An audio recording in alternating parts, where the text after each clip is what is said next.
How much do you worry about what things look like to other people?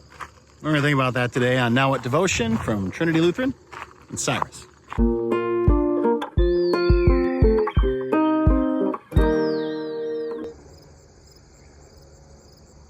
It is a foggy, misty morning here. It's just starting to burn off a little bit. Maybe you can see the haze behind me here. And we're thinking this morning about the book of Luke. Jesus is in chapter 14. He's been invited to dinner again by the Pharisees. Now, I just want to point something out here.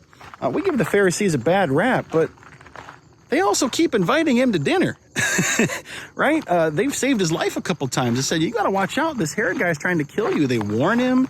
They talk with him. They ask questions. Like, they're trying to engage, and a number of these folks really engage well. So just keep that in mind. Anyway, they get to this dinner, and as is the tradition in their culture at that time, which is, Hellenized Greek Hebrew culture. So that means there are Greek things going on in the Hebrew culture, which means one of the traditions around then was that people would gather for a big meal, and they'd pick this up from the Romans and the Greeks. You would have a big U-shaped table, and at the U-shaped table, the person of highest status, often the host, but not always, would sit at the center of the table, usually sometimes on a raised dais, right up on a little platform. And then your status would go down the sides and are out the doors, basically, right? So you knew where everybody stood. We do the same thing with status. We're just not quite so upfront about it, but we're always talking about upper class, lower. Well, we don't talk about it, but we always project it: upper class, lower class.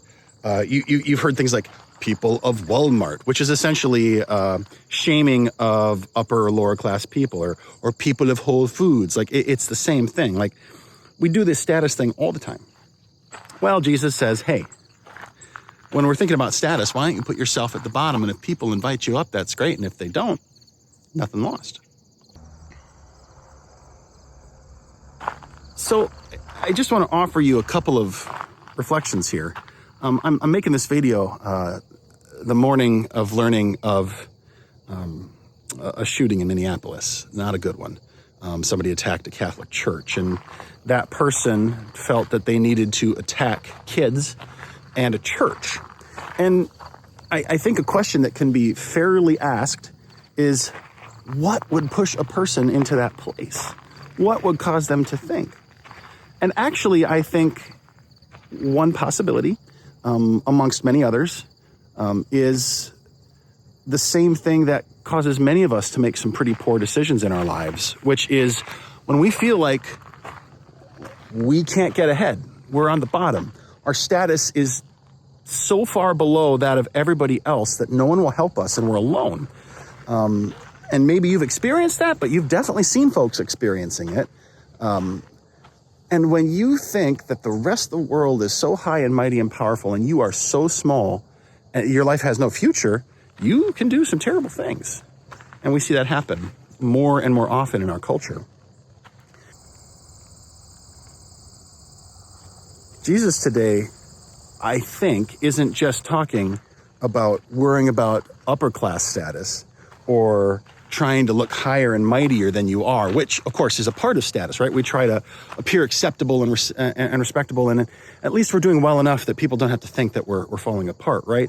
But the opposite is also the case, that sometimes if we were to place ourselves lower mentally in that, or disengage the status piece and go down further down the rungs to the bottom of the table, maybe we might see what's going on over there.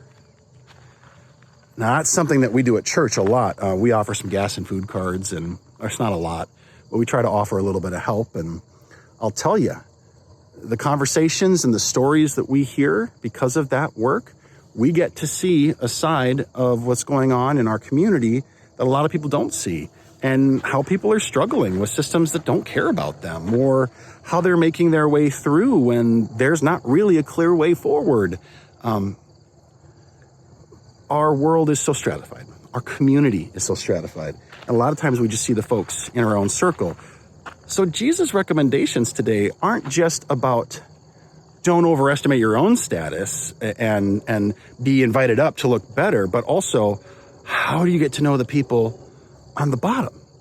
Or further, how do you begin to cultivate an identity of love that treats all humans of equal value? For real, not just when it's convenient, not just sometimes, but always.